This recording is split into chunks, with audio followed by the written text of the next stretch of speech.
In this recording, I'm going to show a couple different examples of using a DICOM modality worklist server where there is no RIS or no information system that's providing orders. So this is common with modalities that exist outside the radiology or cardiology space or any space that traditionally has some information system. So to start off this workflow, one of the ways we can drive a workflow with no RIS is from ADT. So I have here some sample ADT messages, and I'll show you what they look like. I have a bunch of them open here in Notepad++. So they're very basic ADT messages. And just to show you, so this is my broker database. So I have nothing in the broker database right now. My DICOM modality worklist server has nothing in it. I can show you here as well. So I'm going to look at the procedure list in here. So there's nothing in my modality worklist server. When I send those HL7 messages, so over here I'm going to send in a bunch of these HL7 messages. So I'm going to hit send. This is just a little test tool I can use to send some test messages. And you can see over here it processed them. Now if I look at my list of procedures, I have a list in here. So what I've done with the broker, and this is option number one. There's three different options I'm going to show you here. But option number one is I have the ADT configured so that it creates an order from ADT. Now you'll notice that I'm missing a lot of the other fields here. There is no modality, there is no accession number. The study date is here. I just used today's date as the study date. So when we get the ADT, just use that as the study date. And there's different options for how you would process ADT, but there's very minimal information here. We have just the bare minimum to present a work list to the device. But it does work. So I'm going to bring up, this is just a little test. This sort of emulates what a modality would do. So if I just query the broker pretending to be a modality, you can see I do get a work list, and I'll just show you some of the tags. So I get, again, just a minimal set of tags that I can work with on the modality. And this is just the bare minimum of what you would do if you only had ADT and that's all you want to do is work with ADT. So the next option is you could augment this a little bit, and I'll show you how we do this. Let me close the ADT window here. So in our options, when you look at your list of AE titles, so I was querying the AE title broker, but if I change it to query the AE title ad hoc ultrasound, this is another way you can create a view, a custom view that shows slightly different information. And I'll show you how this works. So in the database, this is the default view for the product, and you can see that there's not a lot here because it's from ADT, but I could create a different version of the view that's filtered for only certain modalities, maybe based on where the ADT came from. I could put custom fields in here to build a custom list for the modality. So if I know what their study description is supposed to be based on the called AE title, for example, I could automatically have that substituted. So now if I query using that alternative AE title, you can see now it shows ultrasound because it knows that I'm querying as an ultrasound because I called it ad hoc US. And I could just as easily have added a description, added an accession number to this, and so forth and so on. So you do have options here when you use the view method.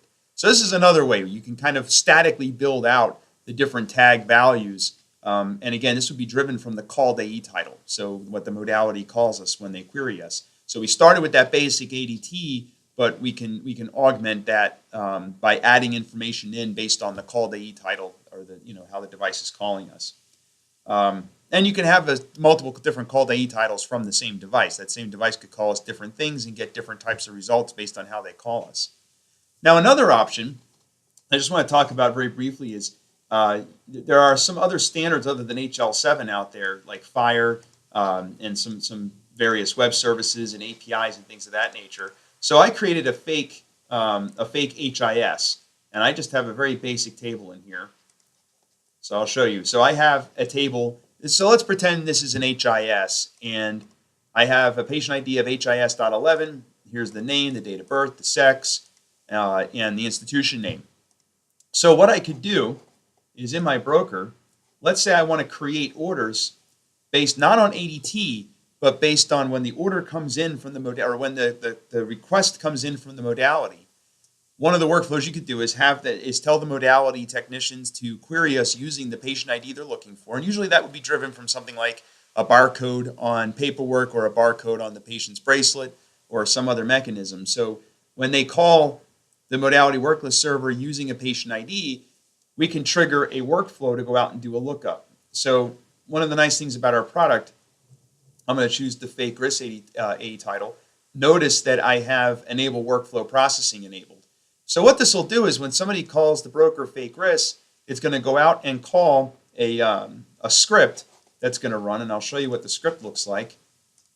So this is a little script I wrote that's going to go out, and it's going to do a lookup based on the modality code that came from the modality, and based on the patient ID, it's going to do a lookup in the HIS for that patient information. So rather than relying on ADT coming into the broker, instead we go out and get that information. And that could happen from doing an HL7 query. It could come from doing modality queries or doing a cFind. It could be database lookups or more advanced methods like FHIR or APIs or web services or RESTful web service or interface or something along those lines. So anyway, we can go out and query that third party as the source of truth to get that information back.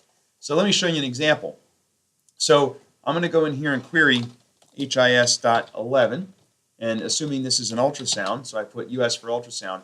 Now right now, I'm just going to query the broker AD title, and it's not going to find anything. But when I query as FHIR, it's going to automatically generate, and I'll show you over here. So let me go back to our database. So if I look at the list of orders, you can see I only have 10 orders here. But when I do this query as HIS.11, it should automatically go out and look up HIS.11's patient information from the HIS. And again, I'm kind of faking this, but the concept is here. It's going to create an order that's an ultrasound because I'm calling, for ultrasounds. And because I'm calling the broker FHIR, it's going to go out and generate that order. So I hit find, and you can see it worked. I ended up with this fake order. It generated an accession number. I have a study date of today with the current date and time. I could very easily have added a description, and I'll show you. I did actually put a description here, but it's coming over in the requested procedure description. So I just called it ultrasound bedside. And if I go over here and do this query again, you'll see that it actually created that order. So there's the 11th order.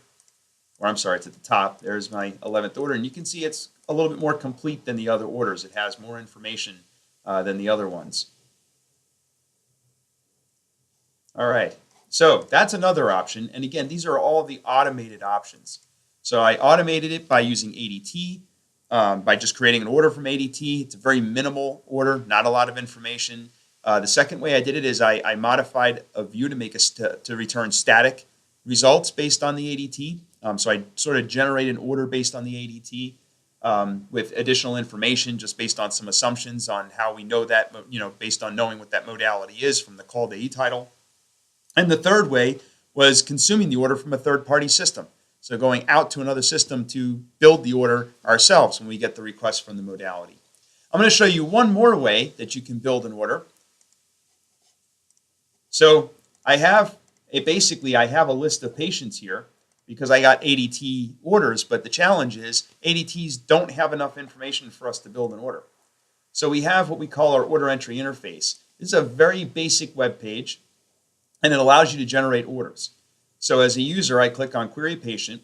Oh, I have to log in first. So I'm going to click, and by the way, the login can be integrated with Active Directory, so you don't have to use our login page. So if you frame this into an EMR or an HIS, it could use integrated authentication, so when the user clicks a button, this just pops up or it's framed in.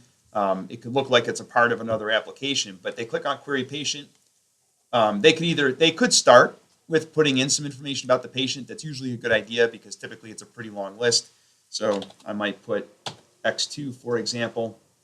Click Query Patient. There's my patient that I'm looking for. Click the button, generate a new study. When you get to this screen, the patient location would automatically populate from the ADT. The referring physician is automatically populated from the ADT or any list of referrings they've been associated with in the past, but by default it'll have the most recent. The priority you would select, so this would be the technologist who they know that the ADT was sent, but they want to create the order for the device. So I'm going to make the priority stat in this case, although it could be anything. I'm going to choose CR because maybe this is a CR device. Once you select the modality type, it automatically drops down or creates the drop down with all the valid study descriptions and coding for that.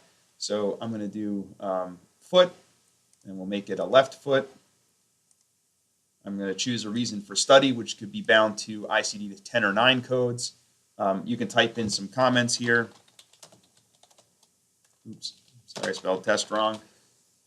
Okay, and again, this is all built by our clients, so you would actually configure the modality types that are acceptable for your facility. And when the modality type is selected, you would build this procedure code list. So I changed it to elbow, but you get the idea. You could also build the modifiers for laterality or whatever else you need. And once the user goes in and just selects these drop downs, they click on update. It's going to show them sort of a quick summary of what they're ordering.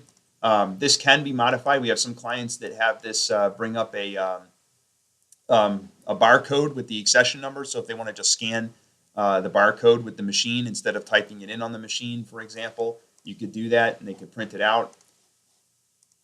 But you can see that the order has been generated. It has an accession number. And at this point, if I come back over here to my broker, I'm going to go to procedures. So there's the procedure. So it did create it in my broker. And if I query as a modality, so we'll bring out the modality emulator again. So I'm going to query as a modality, and you can see that that order is now here. In fact, I can just query for CR, and there's that order that I created. So I can augment ADT with an order manually by going to this interface, which again, it's a very simple interface. You just build your coding. But one more thing I wanted to show you is when you use that interface, not only does it generate the order, but it will also generate an HL7 message for us to go and send that message downstream to someone else. So if we wanted to send that back to the EMR to say that we've created an order on our side, and by the way, that message could happen from any of these methods that I showed you. So we could take an ADT and automatically bounce an order back from the ADT based on static values. We could send an order out based on consuming information from some web service like I showed you with the custom scripting. And if they augment the ADT by using this order entry interface, then we could also send an order in that case. So you have options. So here's an example of that message, of what it might look like. And you can see it's just a standard ORM message. It's got the coding in here for the procedure. So in this case, an elbow, and I just dropped in a CPT code in here, but you get the idea. So that's it. So those are some different options you have for generating orders using the UltraBROKER when it's in a workflow that is not in a traditional radiology or traditional imaging workflow that has some information system providing the orders.